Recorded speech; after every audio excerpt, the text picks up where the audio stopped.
Good evening, everyone. It is 11:16 p.m. here in the Pacific Northwest right now. A little bit late in the day, but I thought it would be a great time to finish up this video. I just finished up all my homework, so it's nice to have it neatly piled and finished. And before I went to bed, I wanted to make you guys the character review video that we've been talking about in my comments.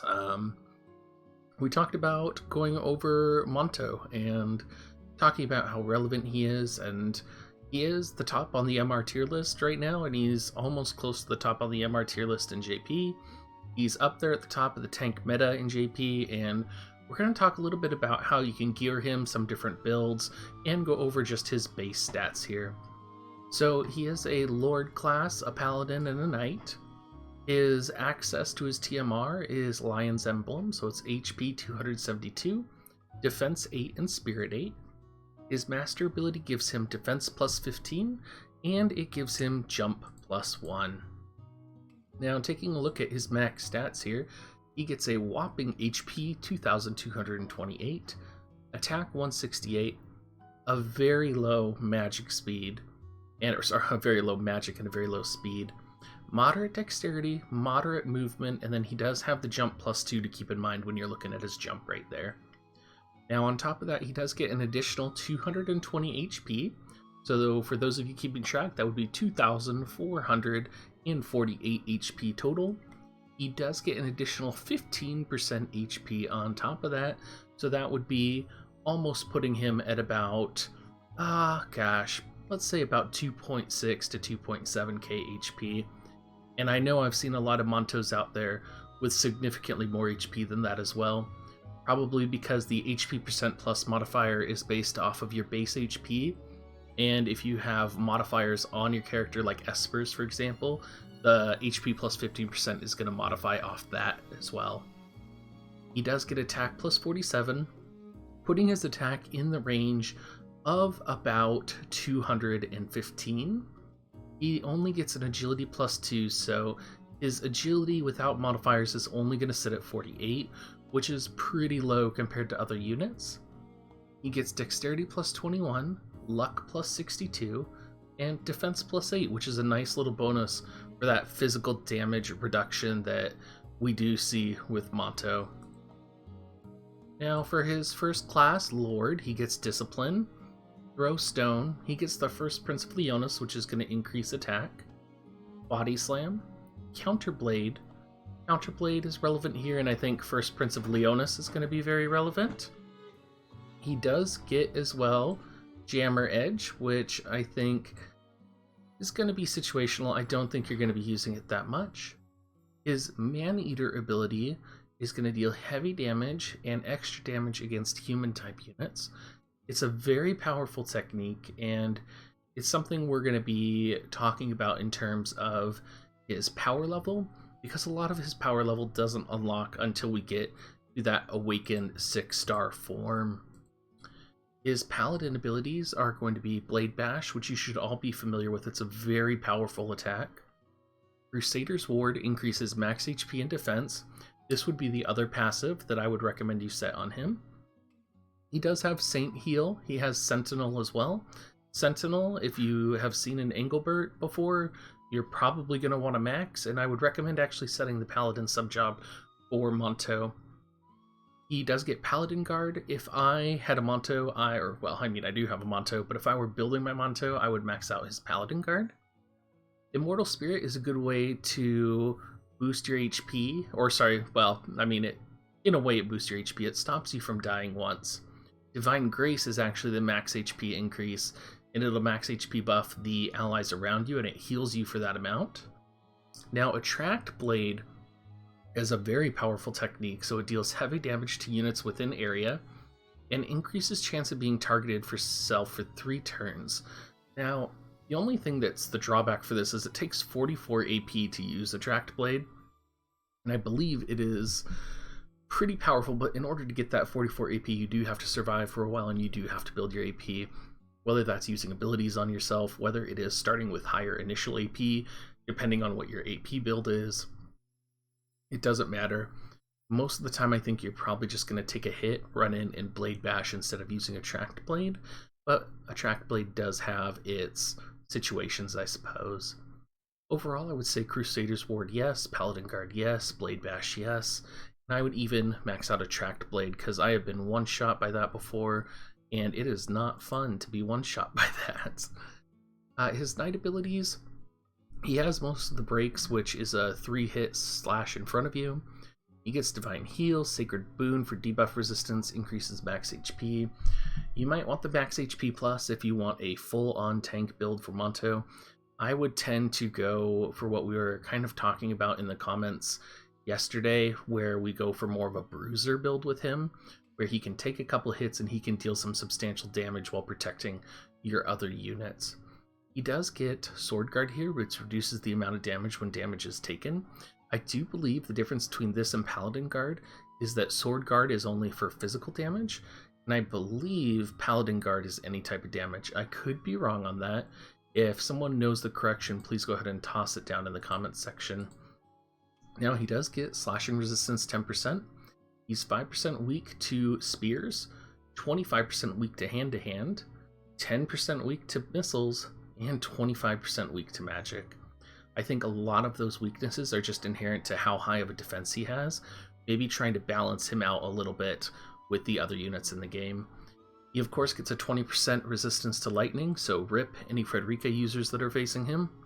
He has a weakness to wind, which is not really currently in the meta except for Yerma, so he's pretty good in that situation. He is weak to sleep, poison. He has a resistance to paralyze, confusion, and a weakness for charm, which must be because of his naivety.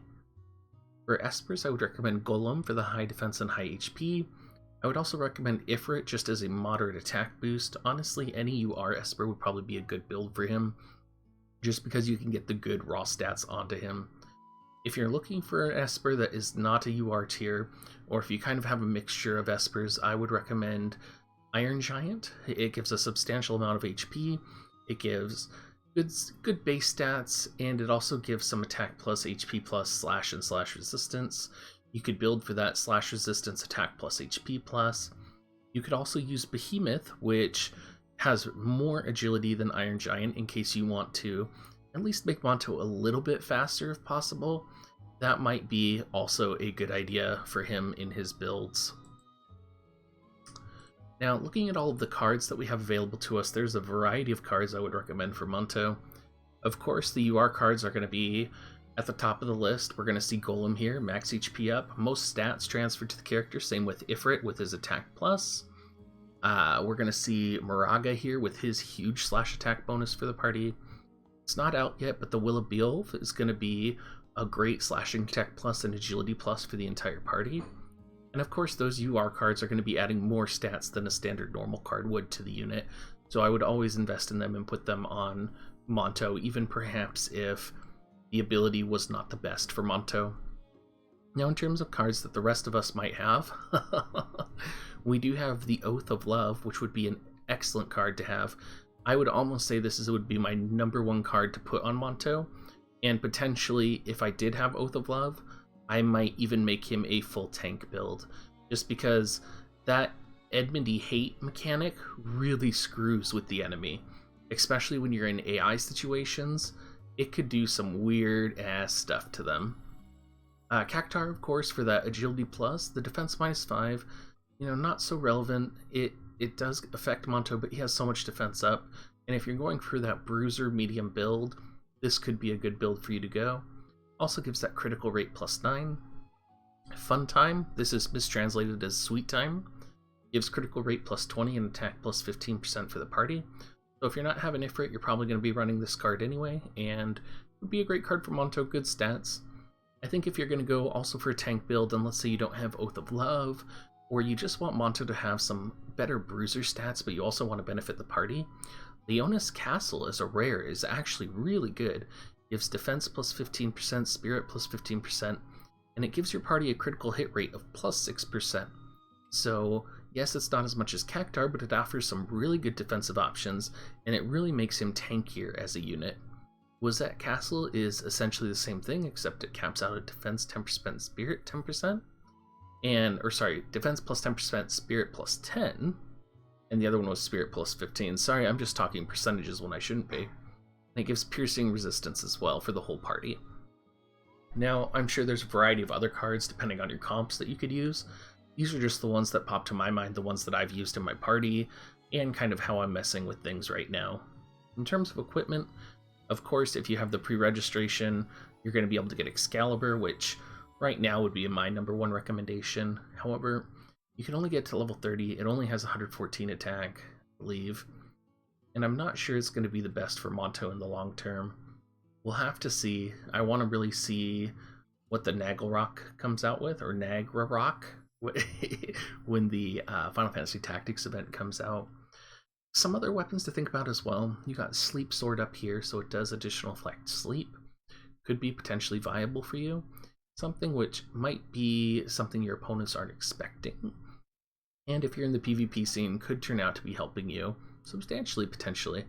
Maybe your Monto isn't dealing much damage anyway, so you could just put a Sleep Sword on him and try and sleep your opponents. Tank and sleep while your DPS go after them. Now the Nagrarock down here, the SSR, that is going to be a free event weapon that we can farm in the upcoming Final Fantasy Tactics event. So we are going to be able to change what stats we get on it. We are going to be able to +5 it if you want to invest into that 1,150 tomes to do that. I think even if you get it to +3 and you max awaken it to level 50, it'll probably outdamage the Excalibur too. I think it's definitely worth investing in. Finally, down at the bottom here, we have Vermilion, which is Gafgarian's TMR coming out. And it is add Confusion, so it is something to think about in terms of a weapon with Confusion on it. I might use it. I don't know fully how TMRs work, just being honest with you guys. I do believe that if Gafgarian's TMR is a sword, it does go into the sword slot, but it could go into the Trustmaster slot, so I'm not fully aware of that. But when I do figure it out, if any of you guys out there know any of the whales who have tons of TMRs, please let us know, because I'm kind of curious if you get a TMR armor, if it can only go in the TMR slot. Now, looking at armor and talking about armor, I am a fan of the Mithril armor set, and what I don't show on here is I'm actually a fan of the bronze armor set too, because you can max it out pretty easily. You can just stick it on the characters that can equip it, and it just offers that buffer HP, buffer defense, and if you're a free-to-play player or a new player, you're probably not going to be able to max out the Mithril armor yet. I'm not a fan of some of the other armors because of the negative evasion, negative agility. Yeah, they do add some good defensive stats, but I'm not quite sure where the balance is yet on the armors. I do tend to lean more towards the armor because I like the resistances that they give. The helmets only give missile resistance, so when you awaken, or sorry, when you limit break them, I should say. Not sure how we should say that. I do prefer to have the armor instead. Alright, you guys, that brings us to the end of the Monto video. I hope you guys all found this video useful. I personally am planning on using my Monto when I awaken him to 6-star, because I think until he's at 6-star, he doesn't have viability in the PvP meta, except for being a distraction. Again, please leave a comment, a like, or a subscribe. I do appreciate it, you guys. It means a lot to me. Make sure you check out our Discord. It is in my profile. And, thanks so much for being here, and thanks for watching this video. Have a good rest of your day, guys.